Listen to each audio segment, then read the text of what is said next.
오늘 하나님 말씀은 야고보서 1장 9절 말씀입니다. 야고보서 1장 9절 말씀을 제가 받들어 읽어드리겠습니다. 너희 중에 누가 지혜가 부족하면 모든 사람에게 아낌없이 주시고 꾸짖지 아니하시는 하나님께 구하라. 그러면 그분께서 주실 것이라. 잠깐 말씀을 위해서 기도드리겠습니다. 참으로 위대하신 하나님 아버지, 어리석고 무지하고 참으로 부족한 죄인이었던 저희들을 구원해 주시고 하나님의 자녀로 삼아 주시고 또 소망 가운데 살아갈 수 있는 특권을 주셔서 참으로 감사를 드립니다. 저희들이 주님의 종이요 일꾼이요 도구로서 이 세상을 살아가는 동안 자신의 경험이나 지식이나 또 능력으로 뭔가를 하려고 하지 아니하고 오히려 주님의 주시는 그 명령에 따라서 순종하는 저희들이 삶이 되기를 간절히 구하고 합니다. 주님의 돌보심이 없이는 저희들이 아무것도 할 수 없습니다.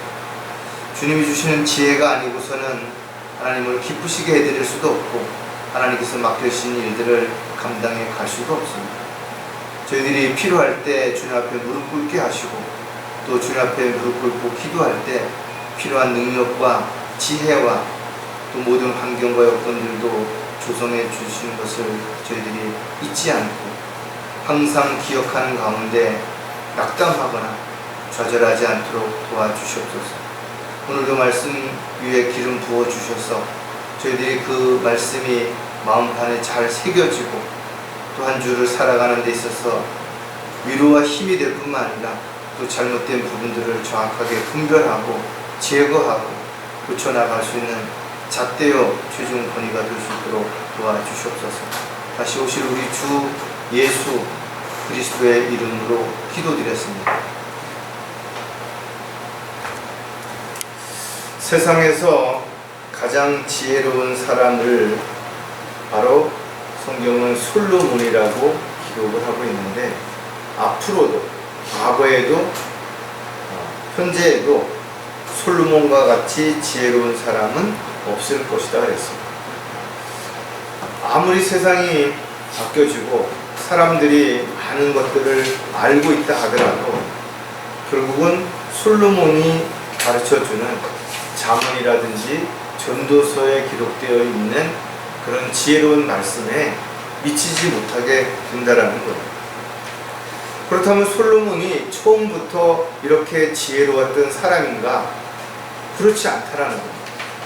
성경은 솔로몬이 지혜롭게 된 이유를 하나님께 부귀영화를 구하지 아니하고 지혜를 구했기 때문이다. 이렇게 말씀을 하고 있는 것이죠.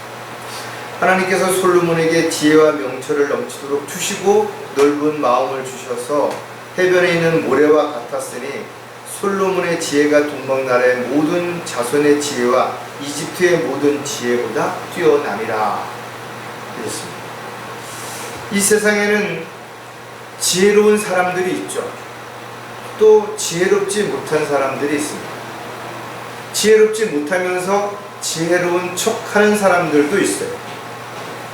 문제는 지혜로운 사람들은 하나님 보시기에 어리석은 삶을 살지 않는다라는 겁니다. 반대로 그가 무엇을 가졌든 얼마나 대단하든 간에 지혜롭지 못하면 결국은 어리석은 삶을 살다가 안타깝게도 지옥으로 향할 수밖에 없는 것이에요. 저와 여러분도 주님을 만나기 전에는 지혜롭지 못했다. 물론 세상적인 지식이나 능력 또는 세상이 주는 지혜를 가지고 나름대로는 열심히 살았고 또 어떤 한 분야에서는 인정을 받았는지 모르죠.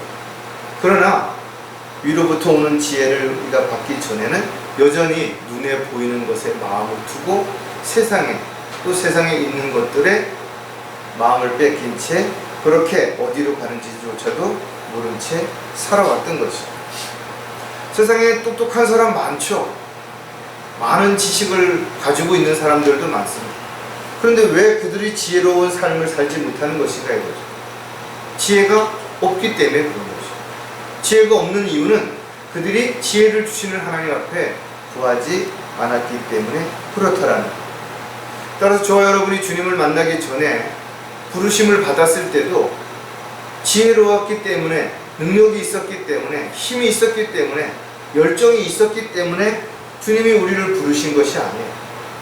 오히려 여러 가지 부족한 점이 있었음에도 불구하고 주님께서 우리를 부르셔서 지금까지 살아오는 동안에 지혜를 주시고 능력을 주시고 믿음을 주시고, 그래서 주님이 원하시는 도구로 일꾼으로 쓰임받고 있는 것이에요.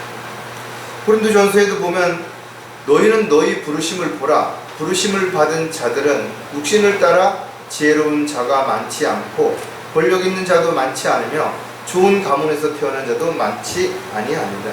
아주 없는 게 아니라 있긴 있어요. 그러나 아주 소수라는 겁니다. 지혜로운 사람, 좋은 가문에서 태어난 사람, 능력 있는 사람, 그런 사람들이 하나님 앞에 자신의 모든 걸 내려놓고 주님 앞에 헌신했을 때 귀하게 쓰임 받았던 사람들이 많이 있죠. 대표적인 사람이 바로 사도 바울과 같은 그런 사람들입니다. 오히려 많은 사람들이 어리석고 부족한 가운데 주님의 부르심을 받아서 주님이 주시는 그런 능력 가운데서 지금도 귀하게 쓰임 받고 있는 것이죠. 따라서 그리스도인들은 자랑할 게 아무것도 없습니다. 왜냐하면 그 어떤 것도 주님으로부터 받지 않은 것이 없기 때문에 그런 것이에요. 따라서 저와 여러분이 주님으로부터 받은 것을 지혜롭게 잘 활용하고 있다면, 또 주님 주신 지혜를 통해서 우리가 이 세상에서 마땅히 하나님의 뜻과 계획 가운데 도구로, 일꾼으로 쓰임받고 있다면 참으로 잘하는 것이다 이거죠. 오늘 설교 제목은 하나님의 지혜를 구해야 하는 이유입니다. 많은 사람들이 지혜롭게 살고 싶어 해요. 그러나 지혜로운 삶을 살지 못하는 가장 큰 이유는 그들이 지혜를 어디서 구해야 되는지 모르는 것이에요. 하지만 성경은 분명 오늘 본문에서 우리에게 아주 어렵지 않게 지혜를 받을 수 있는 방법을 가르쳐 주는 것입니다. 누구든지 지혜가 부족하면, 스스로가 부족하다라고, 지혜가 없다라고 생각이 들면 모든 사람에게 아낌없이 주시고 꾸짖지 아니하시는 하나님께 구하면 되는 거예요.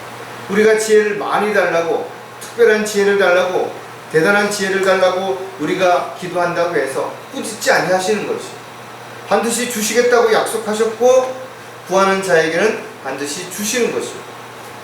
우리가 이 세상을 살아가는데도 지식이 필요하고 지혜가 필요하죠. 돈을 벌고 직장 생활을 하고 사람과의 관계를 잘 유지하기 위해서는 지혜가 필요합니다. 하지만 우리가 하나님의 일을 하기 위해서는 세상적인 지혜가 아니라 위로부터 오는 지혜가 반드시 필요한 것입니다. 이러한 지혜가 있어야 우리가 하나님의 뜻을 알고 하나님의 계획을 알 뿐만 아니라 성령님의 인도하심 가운데서 살아갈 수 있기 때문에 그렇습니다. 왜냐하면 위로부터 오는 지혜는 순수하고 화평하며 친절하고 양순하며 자비와 선한 열매들로 가득하고 편견이 없고 위선이 없기 때문에 그런 것입니다. 이렇게 하나님의 지혜를 받은 사람들은 세상적인 삶을 살아갈 수가 없습니다. 또 세상적인 사람들과 분명 구분되고 분리되고 송별된 모습들이 간증을 통해서 드러날 수밖에 없다라는 겁니다. 따라서 그리스도인들이 하나님의 말씀을 통해서 영적으로 잘 성장하고 또 하나님 앞에 헌신함으로 하나님의 일꾼으로 쓰임받기 위해서 반드시 갖추어야 할 덕목 가운데 하나가 지혜를 갖추고 있어야 되는 것입니다. 서로 같은 생각을 품고 높은 것들을 생각하지 말며 낮은 데 처한 사람들 같이 하고 스스로 지혜 있는 채 하지 말아야죠. 설사 하나님으로부터 지혜를 받고 지혜로운 삶을 살아간다 할지라도 사람들 앞에서 지혜로운 척 그렇게 하지 말라는 거예요. 왜냐하면 하나님의 지혜를 통해서 살아가는 사람들은 어리석은 삶을 살아서는 안 되기 때문에 그렇다라는 거죠. 그렇다면 지혜롭지 못한 사람들에게서 나타나는 특징들이 어떤 것인지를 우리가 알아야 되고 왜 그들이 지혜를 구해야 되는지도 우리가 하나씩 살펴볼 것입니다. 자, 하나님의 지혜를 구해야 하는 이유를 하나씩 살펴볼 텐데 그 첫 번째가 뭔가 하면 미련하게 행동하기 때문이라는 거죠. 즉 미련한 자들에게서 가장 필요한 것이 뭔가? 바로 하나님의 지혜라는 겁니다. 왜? 하나님의 지혜가 없으면 미련할 수밖에 없어요. 미련한 자들의 특징은 성실하지 못하고 부주의하고 자기 만족에 빠져 있다라는 겁니다. 이런 대표적인 인물을 우리가 사무엘 상에서 볼 수가 있는데, 나발이라고 하는 사람입니다. 그 사람은 아주 부자였죠. 돈이 많았던 것이에요. 그런데 그렇게 많은 돈을 가지고 있으면서도 아주 인색했다고 그랬습니다. 그리고 악하다라고 성경에 기록하고 있는 것이죠. 오늘날 많은 돈을 가지고 있는 사람들이 있죠. 그런데 그 사람들이 그렇게 많은 걸 가지고 있으면서도 없는 사람들의 그 쌈짓돈까지 뺏으려고 온갖 술수를 다 부리고 불법을 행하고 사기를 치는 사람들 많이 있습니다. 그런 사람들이 아무리 겉으로는 선한 척 위선을 떨어도 악한 사람인 것이에요. 하나님은 그 사람들의 삶을 다 보고 있는 것입니다. 다윗이 곤경에 처해 있는 걸 알았음에도 나발은 그를 도우려고 하지 않았을 뿐만 아니라 오히려 방해했던 그런 모습들을 보는 때 우리는 세상에 참 미련한 사람이 한 치 앞을 내다보지 못하는구나. 눈앞에 있는 것을 위해서 더 큰 것들을 볼 수 없구나. 이게 미련한 사람의 특징이구나. 이렇게 우리가 쉽게 알 수가 있죠. 많은 사람들이 자신이 가지고 있는 능력, 지식, 물질, 시간 이런 것들 모두가 자기가 잘나서 자기가 열심히 노력해서 자기가 다른 사람들보다 특별하기 때문에 누리는 것이라고 착각할 수 있어요. 그러나 성경은 그렇지 않다 이거죠. 누가 너를 구별시켰느냐? 내가 가지고 있는 것 중에 받지 않는 것이 무엇이냐? 이제 내가 받았다면 어찌하여 받지 않은 것처럼 자랑하느냐? 저 여러분이 무엇을 가지고 있든 자랑할 게 아무것도 없어요. 왜? 하나님이 주신 것이기 때문에 하나님이 원하시고 기뻐하시는 일에 잘 사용하면 잘하는 것입니다. 또 뭘 부족하다라고 해가지고 부끄러워할 이유도 없습니다. 왜? 주님이 전지전능하신 하나님이신데 부족해서 못 주시는 게 아니에요. 그렇다면 저와 여러분은 많은 걸 가졌든 갖지 못했든 간에 주님이 주신 것을 먼저 잘 향유하고 그 안에서 효율적으로 잘 사용함으로 인해서 미련한 자가 아니라 우리가 현명한 자로서 그렇게 살아갈 때 주님을 기쁘시게 해드릴 뿐만 아니라 주님이 원하시는 그런 도구의 일꾼으로 쓰임을 받게 되는 것입니다. 미련하게 행동하는 사람들의 특징들이 많이 있는데 그 중에서 이제 우리가 몇 가지를 생각해 보면 알면서도 위선에 끌려간다는 거예요. 자기가 지금 뭘 잘못하고 있는지, 자기가 속해 있는 집단이 뭘 잘못하고 있는지 알죠. 그런데 자신의 유익을 위해서, 자신의 체면을 위해서, 자신의 또 다른 무엇인가를 위해서 알면서도 벗어나지 못하고 계속 끌려가는 것이죠. 도박이나 마약에 빠진 사람들이 어때요? 그렇게 계속하게 되면 모든 재산을 탕진할 뿐만 아니라 몸도 망가진다는 걸 알고 있습니다. 또 수없이 그렇게 불행한 삶을 살다가 어려움을 겪는 사람들을 주변에서 많이 본 것이에요. 그런데도 여전히 거기서 벗어나지 못하고 이 실패의 길을 자신이 스스로 선택해서 가고 있다는 겁니다. 왜 그런 것인가? 미련하기 때문에 그런 거죠. 알지만 포기하지 못하는 거죠. 알면서도 멈추지 못하는 것입니다. 왜? 혹시나 하는 뭔가 잘 될 수도 있겠지 하는 그런 가능성을 바라보면서 그렇게 하는 거죠. 얼마 전까지만 하더라도 주식은 아무나 사기만 하면 돈을 번다라고 할 만큼 주식이 막 올랐다 이거죠. 그런데 또 얼마 전서부터 갑작스레 막 떨어지기 시작한 거예요. 지금 그 돈을 빚내고 대출을 하고 이래가지고 주식 산 사람들이 얼마나 많은 사람들이 파산하는지. 그런데 그런 일들을 수도 없이 지금까지 반복해 왔는데 알면서 그런데도 여전히 나는 실패하지 않을 거라고 착각하는 가운데 이런 일들이 반복하고 있다는 거예요. 참으로 안타깝죠. 모든 걸 다 잃은 것이 헤어날 수 없는 빚쟁이가 돼서 스스로 생을 마감하는 이런 그 젊은 사람들의 입장이 뉴스에 보도될 때 너무 안타깝다 이거죠.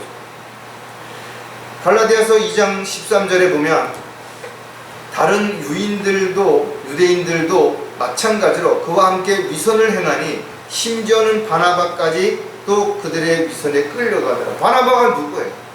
그 당시에 지도자 아니에요. 그런데 상황이 좀 뭔가 기울어지니까, 불리해지니까 알면서도 위선에 끌려가는 이런 모습이 성경에 기록이 되어 있다. 저와 여러분도 어떻게 보면 그런 일들이 전혀 없다라고 말할 수 없어요. 분명히 이런 것이 옳지 않은데, 그런데 손해볼까봐, 때로는 억울함을 당할까봐, 비난을 받을까봐 모른 척 외면하거나 이럴 수도 있다. 영적인 분별력이 있으면 다 볼 수도 있고 알 수도 있고 느낄 수도 있죠. 왜? 성령께서 지각을 열어주시고 조명을 주시기 때문에 그런 거죠. 그럼에도 불구하고 오늘날 구원받은 그리스도인이라고 하는 사람들조차도 상식적으로 말이 안 되는데, 누가 보더라도 옳지 않은 것인데, 그리스도인으로서는 해서는 안 되는데도 불구하고 자기 스스로 그것을 사람들 앞에서 위선을 들어 거짓말을 하고 속이고, 또 그렇게 하는 사람들을 동조하고 그런 사람들을 편을 드는 그런 일들이 일어나고 있다는 거예요. 정치인들만 그런 거 아니죠. 수많은 종교 지도자들이 마찬가지라 이거죠. 알고 있는 거예요. 그런데도 자기의 기득권을 포기하기 싫어서 결국은 알면서도 위선에 끌려가는, 그리고 겉으로는 모르는 척, 또 자신은 안 그런 척, 자신만 특별한 척, 이렇게 가면을 쓰고 사람들을 속이면서 살아간다. 하지만 그들이 아무리 철저하게 자신을 숨긴다 하더라도 하나님 보시기에 미련한 자예요. 참으로 미련한 자에 불과한 것이다. 왜? 그들이 스스로 욕심에서 벗어나지 못하고 있기 때문에. 권력도 마찬가지, 명예도 마찬가지죠. 거기에서 벗어나지 못하는 사람들은 결국은 미련한 삶을 살 수밖에 없는 것이죠. 미련하게 행동하는 사람의 또 다른 특징이 뭔가 하면 헛되이 과장하고 감추려 한다는 거예요. 미련한 사람들은 쓸데없는 고집을 부리죠. 그래서 그것을 자신의 실수라든지 잘못을 인정하고 바로 잡거나 고치면 되는데 그걸 하기 싫은 거예요. 잘못을 인정하는 순간 누구도 그것을 비난하지 않죠. 아, 사람이니까 그럴 수 있다. 아, 그랬어. 사람이 정말 자신의 잘못을 인정하는 거 보면 참 사람이 됐다, 이렇게 생각할 텐데 그런 걸 하지 않는 것이, 자신이 선택한 것이 옳다라는 것을 입증하기 위해서 계속해서 반복적으로 거짓말을 이어가는 겁니다. 그리고 자신을 지지해줄 동조 세력을 앞장 세우고 그들에게 달콤한 말로 꼬드겨서 그들이 방파마귀가 되는, 요즘 정치하고 비슷한 일들이 일어나고 있는 거죠. 자신이 선택한 것들이 틀렸으면 틀렸다고 인정하면 되는 것이죠. 사람이 누구도 완벽한 사람이 없어요.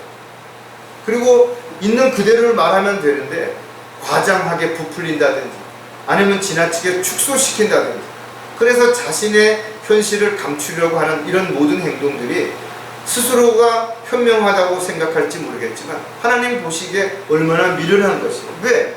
하나님이 다 알고 계시기 때문에 그렇다 이거죠. 자신을 드러내고 자랑하거나 고집을 앞세우는 것은 그리스도인의 자세가 안 되는 것이죠. 따라서 있는 그대로를 드러내고 부족함은 기도를 부탁하고 또 잘못된 부분을 있으면 고치고 하나님의 말씀을 통해서 씻어내고 또 변화되는 삶을 통해서 주님이 원하시는 삶을 살아가는 그런 저와 여러분이 되어야 되는 것이죠. 골로새서 2장 18절에 보면 아무도 자의적인 겸손과 천사들을 숭배함으로 너희의 상을 속여 빼앗지 못하게 하라. 그는 보지 않는 것을 억지로 주장하고 자기 육신의 생각으로 헛되이 과장하며 그랬어요. 정확하게 미련한 자들이 어떻게 행동하는지를 보여주는 그런 내용이다. 현재 성경이 잘못되었고 또 교리적인 문제가 있다는 것을 많은 사람들이 알고 있어요.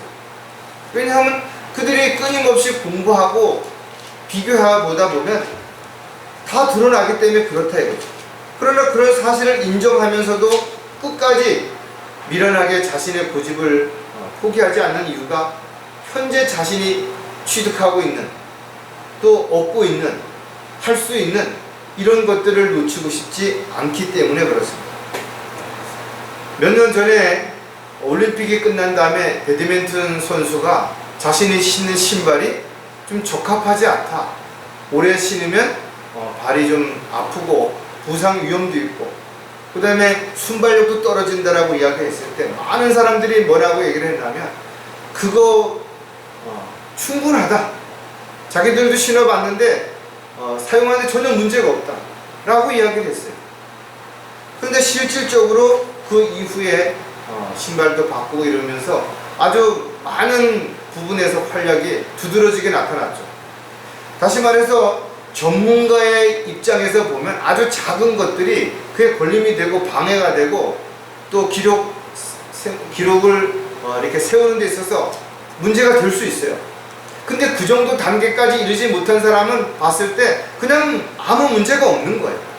오늘날도 성경에 대해서 깊이 공부를 하고 성경의 말씀 한 구절이 잘못되면 얼마나 많은 교리적인 문제가 생기고 그것으로 해서 이단 교리가 발생이 되는지를 아는 사람은 성경 구절 한 구절이 아니라 단어 하나 때문에도 엄청난 문제가 생긴다는 걸 알고 심각성을 가지고 이야기하죠. 그리고 성경을 안 읽는 사람, 성경을 읽어도 믿지 않는 사람들, 그런 사람들은 성경이 수십 군데가 고쳐지고 바뀌어져도 별 문제가 없는 겁니다.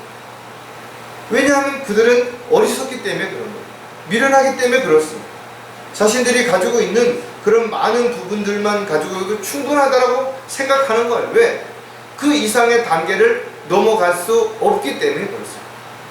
하지만 한글 킹제임스 성경을 통해서 진리를 알고 또 교리적인 부분들이 잘못된 것을 알고 성경에 삭제되고 첨가되고 오역된 부분들을 아는 사람들은 성경 한 구절이 얼마나 중요한지 알죠.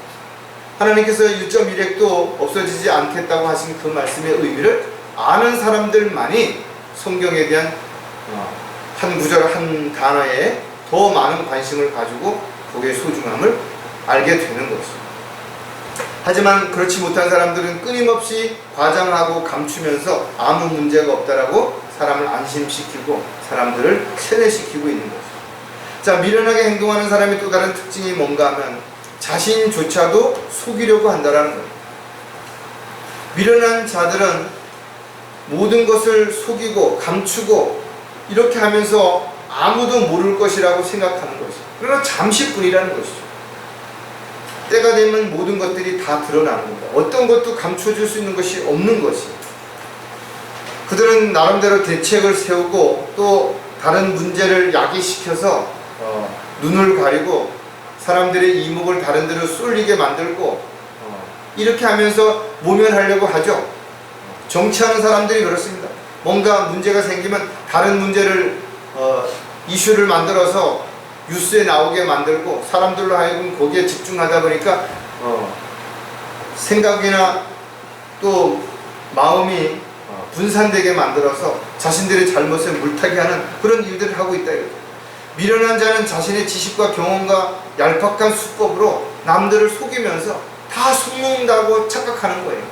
손바닥으로 하늘을 가리면서 아무도 못 볼 것이라고 그렇게 생각을 합니다. 그들은 성경을 덮어놓고 자기들이 가지고 있는 지식이나 경험을 앞세워서 사람들을 미혹하는 것이죠. 미련한 자들은 하나님의 지혜가 반드시 필요하다. 왜냐하면 하나님의 지혜가 있다면 그들은 더 이상 미련하게 행동하지 않을 것이기 때문에 그렇습니다. 고린도전서 3장 18절에도 보면 아무도 자신을 속이지 말라. 만일 너희 가운데 누구라도 이 세상에서 현명하다고 생각하거든 어리석은 자가 되라. 그러면 현명한 자가 되리라. 자신들이 성경을 뜯어 고치고 성경을 자의적으로 해석하고 사람들에게 세뇌를 시키는 그런 사람들이 스스로 멍청하다고 생각하겠어요? 현명하다고 생각하는 거예요. 아주 지혜롭다고 그렇게 생각하는 겁니다. 그리고 많은 사람들은 잘 모를 것이에요. 정치인들이 그러잖아요. 국민들은 개, 소, 돼지처럼 아무것도 모른다. 그냥 뭐 조금 주면은 좋아 해해. 그리고 조금 먹으려면 또 뭐 울그락불그락 그러고 어디에 뭐 막 크게 소리 지르고 경로하다가도 다른 쪽에 또 하는 건데 어떤 이슈를 하면 또 그쪽으로 몰려가고 까마득하게 잊어버리고. 그러나 하나님 다 알고 계신다 이거죠. 자신도 알고 있죠. 어떤 문제에 있어서도 정도를 지나쳐 자기 형제를 속이지 말라. 이는 우리가 미리 경고하였고 증거한 바와 같이 주께서는 이러한 사람들을 대하여 벌을 주시기 때문입니다. 많은 사람들이 배교하고 또 하나님의 일을 자기들의 유익을 위해 사용하고 있으면서도 사람들 앞에서는 속이고 있다 이거죠. 하나님은 다 알고 계신 거죠. 그리고 자신들이 무엇을 하면 어떻게 살았든 간에 결국은 언젠가는 다 드러내게 될 것이고 거기에 대한 대가에 충분하게 어려움을 겪게 될 것입니다. 사도 요한은 어린 자녀들에게 아무도 너희를 속이지 못하게 하라고 권면하는 내용을 우리가 또 알 수 있다 이거죠. 그리스도인들은 하나님의 지혜를 통해서 미련하고 거만하고 어리석음을 버리고 신실하고 현명한 사람으로서 주님의 도구로 일꾼으로 쓰임 받을 때 주님이 기뻐하시는 종이 될 수 있다는 것을 절대로 잊어서는 안 될 것입니다. 자, 하나님의 지혜를 구해야 하는 또 다른 이유 두 번째가 뭔가 하면 어리석게 행동하기 때문이라는 것입니다. 미련한 사람들은 그 다음에 그들의 행동이 어리석게 드러날 수밖에 없는 것입니다. 그래서 확인도 해보지 않고 사람들이 하는 말을 쉽게 믿습니다. 그래서 자신들이 그 말만 듣고 행동을 해놓고 자신들이 잘했다라고 자신들이 대단한 일을 했다고 착각하는 것입니다. 왜냐하면 그들은 상황을 정확하게 판단할 수 있는 분별력이 없기 때문에 그렇습니다. 영적인 분별력이 없다면 자신의 지식이나 경험이나 능력을 가지고 판단할 수밖에 없죠. 이렇게 판단하다 보니까 성경을 뜯어고치고 자기들 마음대로 해석하는 이런 일들이 일어나게 되는 것이죠. 한 치 앞도 분간할 수 없는 사람, 성경에 기록되어 있는 말씀을 스스로 억지로 풀려고 하는 그런 사람, 결국은 어느 한 시점에서 벽에 부딪히게 되면 거기다 자기 마음대로 생각이나 어떤 입장을 집어넣고 빼고 바꾸어서 그것을 가지고 사람들 앞에서 이게 옳다라고 이야기하는 사람들, 어리석은 사람들이에요. 어리석은 사람들의 특징 가운데 하나는 자기가 어리석다라는 것을 전혀 모른다라는 겁니다.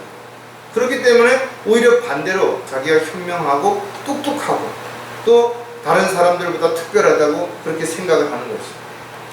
고린도전서 3장에 보면 이는 이 세상의 지혜가 하나님께는 어리석은 것이기 때문이라 기록되기를 주께서는 현명한 자들을 자신들의 꾀에 빠지게 하신다고 하였느니라. 오늘날 많은 사람들이 큰 문제가 생기고 법을 저촉해서 감옥에 가는 이유가 뭐예요? 스스로가 현명하다고 생각하기 때문에 아무도 자신의 잘못을 알 수도 없고 또 자신들이 뭔가를 감추면 또 그것을 파헤칠 사람도 없을 거라고 생각하기 때문에 그러다가 결국은 발각돼서 감옥에 가고 이런 일들이 벌어지는 것입니다. 이 세상에는 생각하는 것보다 어리석은 사람들이 훨씬 많습니다. 왜냐하면 지혜로운 사람들이 많지 않기 때문에 그런 것입니다. 따라서 어리석은 자들에게 필요한 것은 하나님의 지혜가 반드시 필요한 것이고 하나님의 지혜가 없이는 어리석은 행동을 멈출 수가 없게 되는 것입니다. 안타깝게도 값없이 주시는 지혜를 얻으려고 하기보다는 육신적이고 세상적인 지혜를 통해서 자신이 현명한 사람으로 살고자 하는 그런 사람들이 많기 때문에 어리석은 사람들의 행동은 결코 끝이지 않아요. 앞으로도 반복적으로 계속돼서 일어날 것이고 나타날 것임을 우리는 알고 있다. 자, 그렇다면 어리석은 사람들의 행동은 어떤 특징을 갖고 있는지를 또 우리가 몇 가지를 생각해 보면 하나님을 두려워하지 않는다라는 거예요. 하나님을 알지 못하는 자들은 지옥의 형벌을 피할 수가 없어요. 그들이 세상에서 어떠한 노력을 하고 얼마나 많은 사람들에게 유익을 주고 또 도움을 줬다 할지라도 자신의 죄 문제를 해결하지 못했기 때문에 그들은 지옥을 피할 수 없다라는 겁니다. 그렇다면 그들은 왜 하나님을 알지 못하는 것인가? 하나님을 없다라고 생각하기 때문에 그런 거죠. 스스로가 하나님이 있다라고 생각을 했다면 하나님께서 계시다면 나를 다 알고 있고 다 보고 계시다면 내가 하는 일들을 다 드러나는데 어떻게 사람들을 속이고 거짓을 하고 사기를 칠 수 있겠냐라는 거죠. 하나님을 두려워하지 않는 사람들은 보지 못하는 거예요. 하룻강아지 범 무서운 줄 모른다라는 속담처럼 영적인 눈이 감겨있는 사람들은 영적인 일들을 알 수도 없고 볼 수도 없고 이해할 수도 없어요. 그래서 거듭나지 못한 사람들이 교회를 다니면서 교회에서 목회를 하면서 사람들을 속이고 자신의 유익을 위해서 살아가는 것입니다. 하지만 그들은 알지 못하는 것이 하나님이 다 알고 계시다라는 것. 시편 14편 1절에 보면 어리석은 자가 자기 마음에 말하기를 하나님은 없다 하였도다. 그들은 부패하고 가증한 일들을 행하였으니 선을 행하는 자가 아무도 없다. 그들이 왜 부패하고 가증한 일들을 행할 수 있었느냐? 하나님을 알지 못했기 때문에, 하나님이 없다라고 생각했기 때문에 하나님을 두려워하지 않으니까 심판에 대해서도 당연히 두려워할 이유가 없죠. 그래서 자신의 유익을 위해서라면 선을 가장해서 많은 것을 착취하더라도 그들은 부끄러워하지도 아니하고 두려워하지도 않는 것이죠.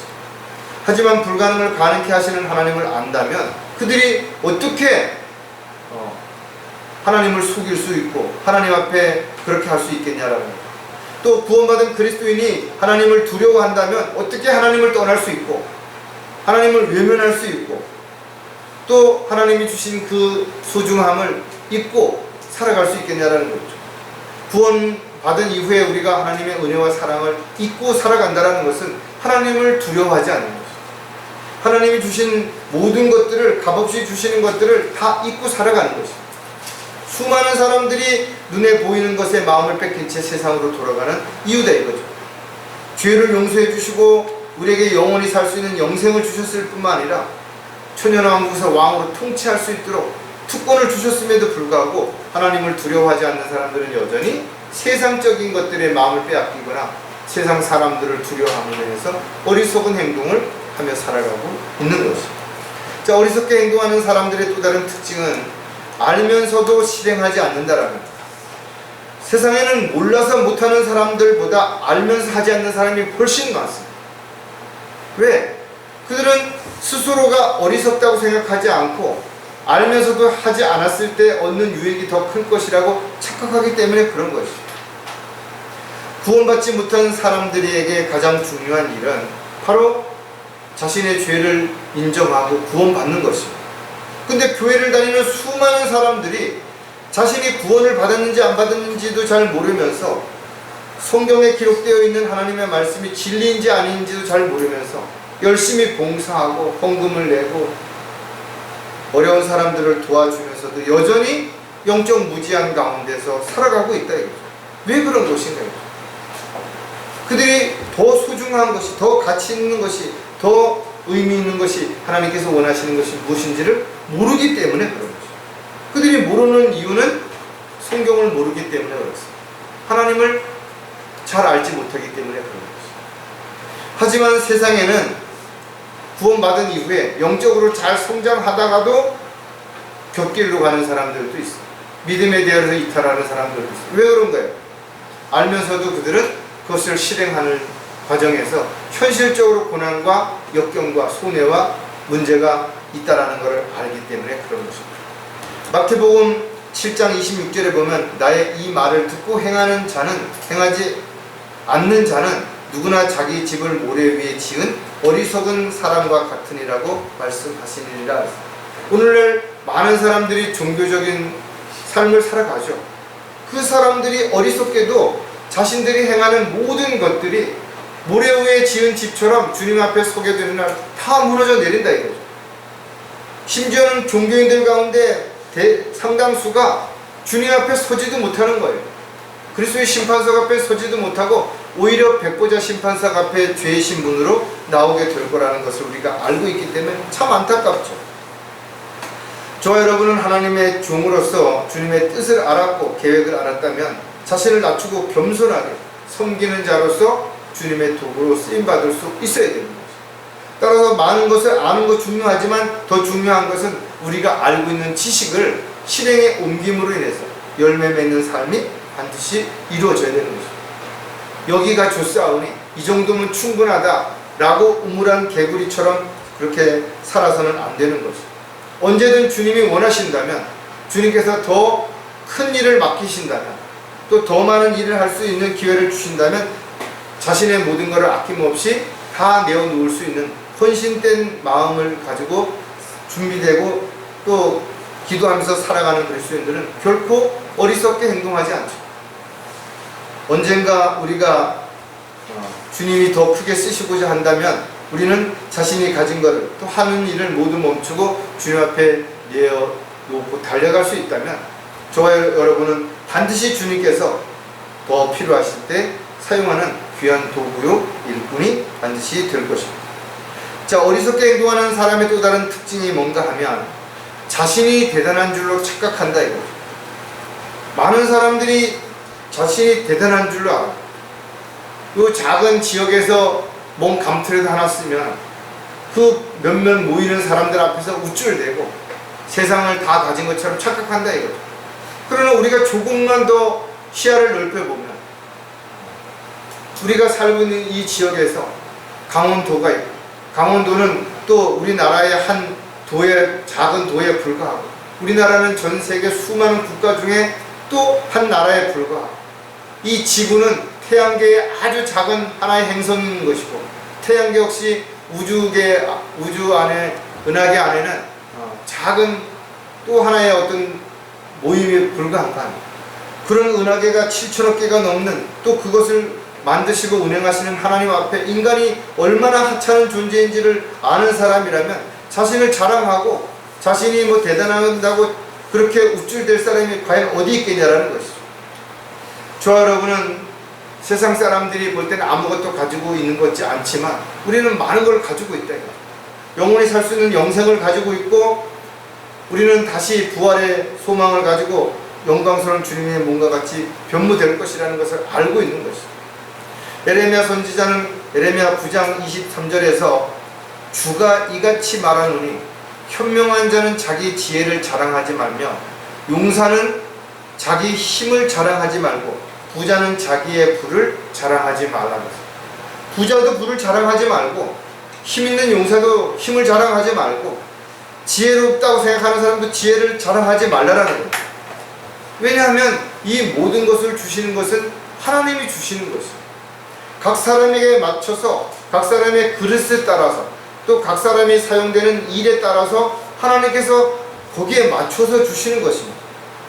바울의 고백처럼 주 안에서 자랑하고 자신의 약함으로 주님을 더욱 신뢰할 때 더 큰 일을 할 수 있다라고 우리가 고백할 때 주님은 우리를 도구로 들어서 더 큰 일을 위해서 사용하게 주실 것입니다.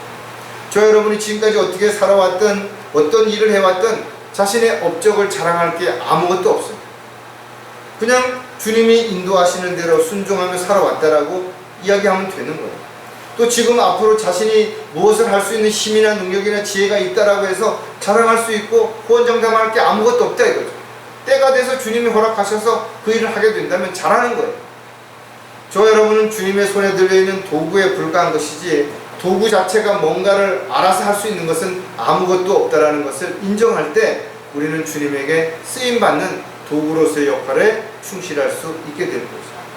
이처럼 어리석은 자들이 하나님의 지혜로운 삶을 살지 못하고 엉뚱하게 행동하고 말하고 또 위선자로서 살아가는 이런 모든 것들은 어리석은 삶을 살기 때문에 그렇다라는 거죠. 따라 저와 여러분은 반드시 언제 어디서 무엇을 하든지 간에 정말 주님이 원하시고 기뻐하시는 도구로 일꾼으로 쓰임받기 위해서 어리석은 자가 되지 않도록 해야 될 것입니다. 자, 하나님의 지혜를 구하는 이유 마지막으로 세 번째가 뭔가 하면 거만하게 행동하기 때문이라는 겁니다. 미련한 사람들, 어리석은 자들, 그들에게서는 당연히 거만하게 말하고 행동하는 모습들이 드러날 수밖에 없는 것입니다. 거만한 자의 특징은 하나님의 지혜보다 자기가 더 지혜롭다고 생각하는 것입니다. 하나님의 능력보다 자기가 더 대단한 능력을 갖고 있다고 착각하는 것입니다. 그래서 하나님이 없이도 뭔가를 할 수 있다고 생각하기 때문에 우쭐대는 거죠. 사람들 앞에 폼을 잡고 의시되고 이렇게 하는 것입니다. 그들은 쓸데없이 다른 사람들의 말에 참견하고 함부로 지적하고 또 자신이 잘못된 것을 알고 빠져나갔다가 다시 그곳으로 돌아가는 것입니다. 그들은 자기 지식 안에다가 모든 것을 다 가두려고 하는 것입니다. 또 자기가 알고 있고 주장하는 모든 것들을 통해서 다 할 수 있다고 착각하는 것입니다. 창조과학회 초창기에는 아주 많은 사람들에게 잘 이해 못하는 것을 과학적으로 증거함으로 인해서 많은 사람에게 도움을 준 것입니다. 그러나 어느 순간에 자신들이 과학적으로 증명하지 못하는 것은 마치 성경의 기록이 잘못되었다든지 하나님이 그렇게 말씀하신 것이 아니라 그런 의도로 이야기하신 것이 아닌데 사람들이 거기에 의문을 붙였다고 이렇게 말함으로 인해서 사람들로 하여금 엉뚱하게 자기들만을 추종하고 자기들만이 최고인 것처럼 그렇게 만들었던 것을 알 수가 있죠. 그들은 자신의 실수나 잘못을 시인하지 않습니다. 왜냐하면 시인하는 순간 한순간에 무너져 내릴 것을 알기 때문에 그렇습니다.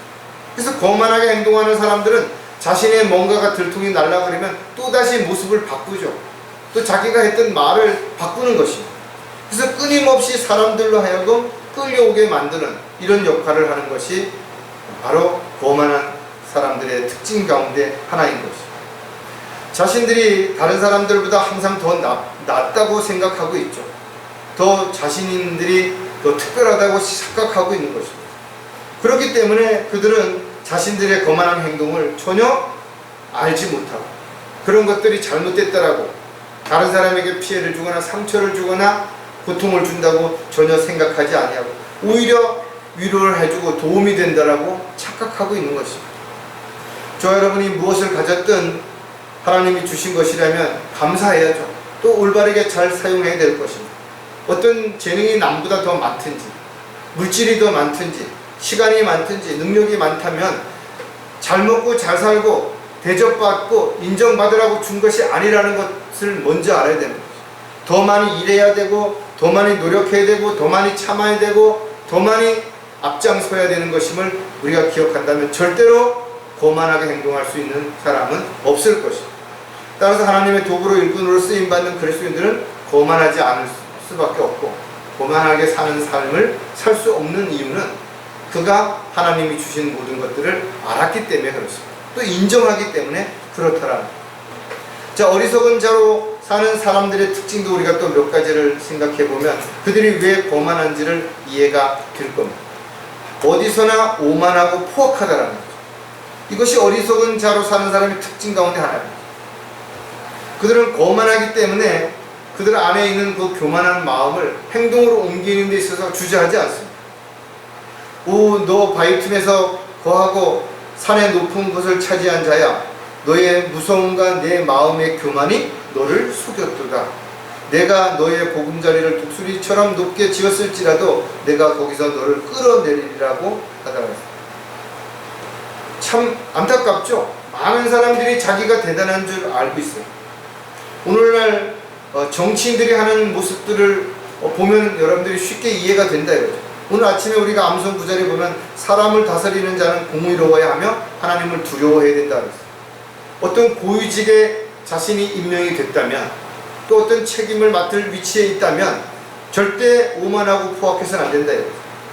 그들을 다스림에 있어서 강요하거나 막 억지로 마지못해 하게끔 억압하는 그런 행동을 해서는 안 되는 거죠. 법을 마음대로 뜯어고치고 마음대로 사람들을 바꾸고 이렇게 해서 안 되는 것이다. 모든 것들이 순리대로 가야 되는 거죠. 이사야 13장 11절에 보면 내가 세상을 그들의 악으로 인하여 벌하며 악인을 그들의 죄악으로 인하여 벌하리랴. 또 내가 거만한 자의 오만을 그치게 할 것이요 포악한 자의 거만을 낮출 것이라 했습니다. 때가 되면 반드시 하나님께서는 이들의 모든 것들을 행한 대로 갚아주실 것입니다. 거만한 행동, 그들이 했던 그런 모든 죄의 찌꺼기들은 반드시 심판대 앞에서 대가를 받게 될 것입니다. 하나님의 이름을 등에 업고 또 성경을 앞에 세워서 자신의 유익을 취했던 사람들, 반드시 그들은 보응을 받게 될 것이고 그것으로 인해서 수치와 부끄러움을 당하게 되는 날이 오게 될 것이다. 하나님의 사역을 흉내내면서 자신의 배를 채웠던 사람들도 마찬가지일 것이고 하나님의 이름을 앞세워서 세상에서 명예와 권력을 누리고 사람들 앞에 군림했던 사람들도 마찬가지일 겁니다. 하나님을 두려워하지 않고 자신이 무엇인가를 이루었다고 착각하고 원하는 것들을 얻었다라고 생각하는 모든 사람들, 결국은 아무것도 남는 것이 없는 그런 그리스도의 심판들 앞에서 수치와 부끄러움만을 당하게 될 것임을 우리가 기억을 해야 될 것입니다. 자, 거만하게 행동하는 사람들의 또 다른 특징이 뭔가 하면 주의 목전에서 겸손하지 않다라는 거예요. 물론 사람들 앞에서 어떤 조직 앞에서만 거만하게 행동하고 말하는 게 아니에요. 하나님을 알지 못하기 때문에, 하나님의 두려움을 느끼지 못하기 때문에 하나님 앞에서도 거만한 겁니다.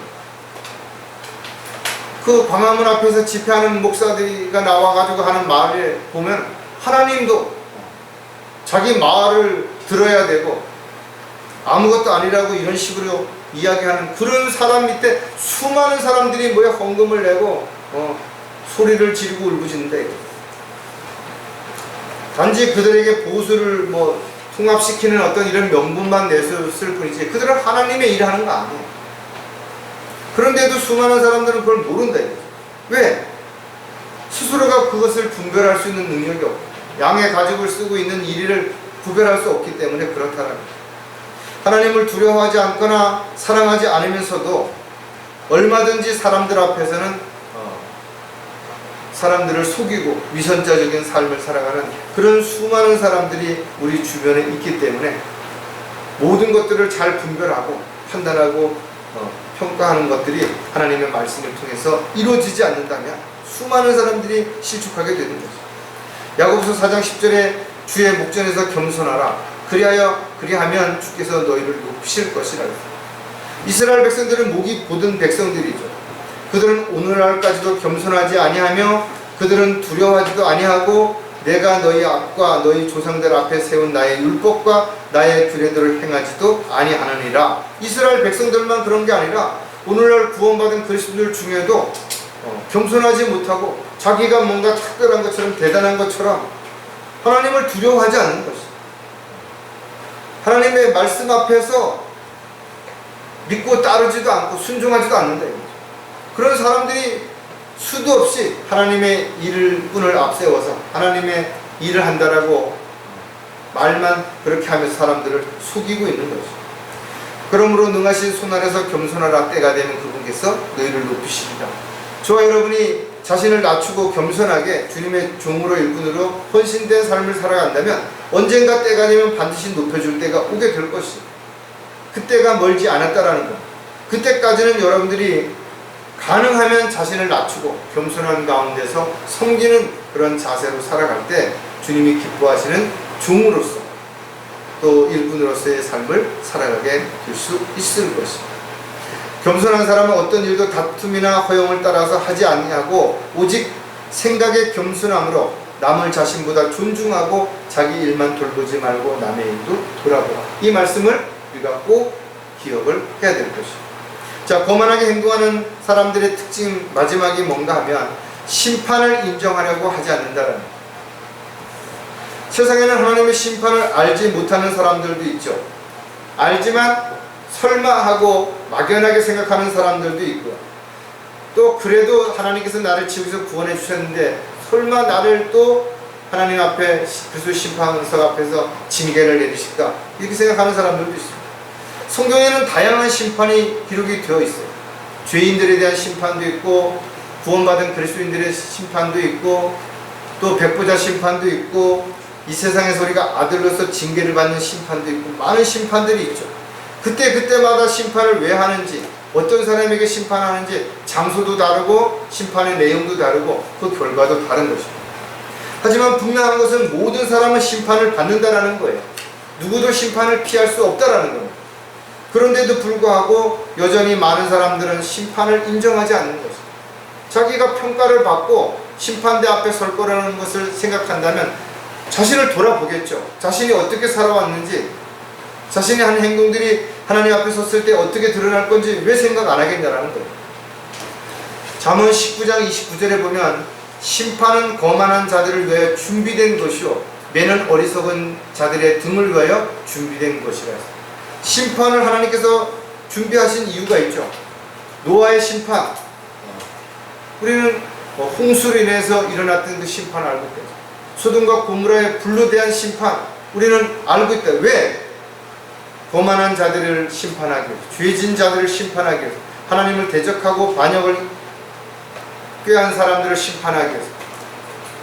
심판이라는 것이 분명하게 기록이 되어 있고 모든 사람은 반드시 죽은 다음에 심판을 받게 될 것이고 지옥에 가게 될 것이고 또 자기가 행한 도에 따라서 반드시 심판을 받게 될 것이고 거만한 사람들은 심판을 무시해버립니다. 외면해버리는 거죠. 따라서 거만한 사람들이 자기를 높이고 자랑하며 잘난 척하기 때문에 그들은 하나님의 도구로 일꾼으로 쓰임받을 수도 없고 그래서 스스로 자칭 하나님의 종을 빙자해서 자기의 배를 위해서 자기의 부와 명예와 권력을 위해서 일하면서도 사람들을 속이면서도 여전히 하나님의 종을 자청하는 그런 자들, 하나님 보시기에 참으로 거만한 사람들을 우리가 분명히 알 수 있죠. 저와 여러분은 처음부터 지혜로운 삶을 살았던 것이 아니라 구원받은 이후에 하나님이 주시는 지혜를 통해서 우리가 이런 것들을 알았고 깨달았고 깎고 실행할 수 있는 그런 도구요 일꾼이 된 것이다. 따라서 하나님의 지혜를 가지고 있기 때문에 미련하게 행동하거나 어리석게 행동하거나 거만하게 행동하지 않고 하나님을 기쁘시게 해드리는 주님의 종요 일꾼으로서의 삶을 살아갈 수 있게 될 것입니다. 기도하겠습니다. 하나님 아버지, 저희들이 어리석을 때 또 미련할 때 그리고 거만하게 행동할 때 주님은 다 보고 계십니다. 따라서 저희들이 말과 행동에 앞서서 지금 하고자 하는 이 말이나 행동이 사람들 앞에서는 물론 하나님 앞에 거만한지 미련한지 또 어리석은지를 정확하게 알고 우리가 올바르게 말하고 행동함으로 인해서 주님 보시기에 부끄럽지 않은 그런 삶을 살아갈 수 있도록 도와주시옵소서. 다시 오신 우리 주 예수 그리스도의 이름으로 기도드렸습니다.